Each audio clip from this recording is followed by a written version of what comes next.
Oh, Election Day, of course, means it's time for workers to start counting all those votes. And the Nebraska Secretary of State helps to ensure that everything goes smoothly. Bob Evans joining us live from Lincoln. Thanks for joining us on this busy day. Glad to be with you. Okay, first, Mr. Secretary, have you heard of any issues today at polling places around the state? We've had fairly typical issues today, the sorts of things that we often hear in statewide elections. People call and are wanting to know, where's my polling place? So we help them and we look it up for them. Sometimes we get indications that people are electioneering in a polling site. So if leave your campaign clothing at home. There's no electioneering in the polling site or within 200 feet of it. And then this year we have something new, which is voter ID. And this is the first general election where voter ID is in place. And that's going really remarkably smoothly because our voters across the state have been informed about it. And so have our poll workers and of course, our county election officials are all very aware of what's required as well.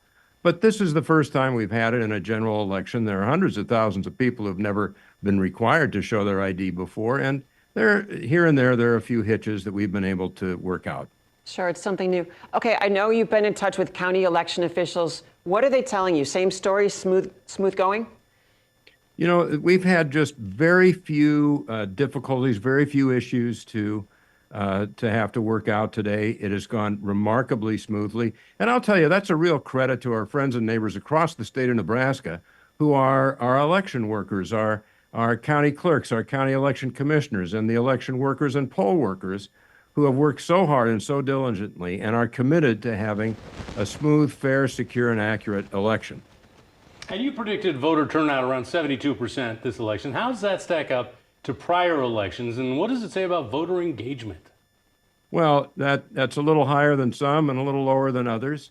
We'll see. I will tell you that predicting turnout is not an exact science, and there are a lot of things that are changing in the election environment that make it a little more difficult to predict turnout. And we'll see. We could exceed that. It'd be great. Secretary, do you think that the election of 2024 will change the way we conduct elections in the future? Well, all elections have an impact on what we do going forward. We learn things from all elections, and we try to constantly improve and do better. We also are constantly taking a look at security and accuracy. Those are not things that are static. Those are things that are dynamic, and we have to continue to stay on top of them. Well, Nebraska Secretary of State Bob Evans, thanks so much for joining us, and I hope the rest of the night goes smoothly.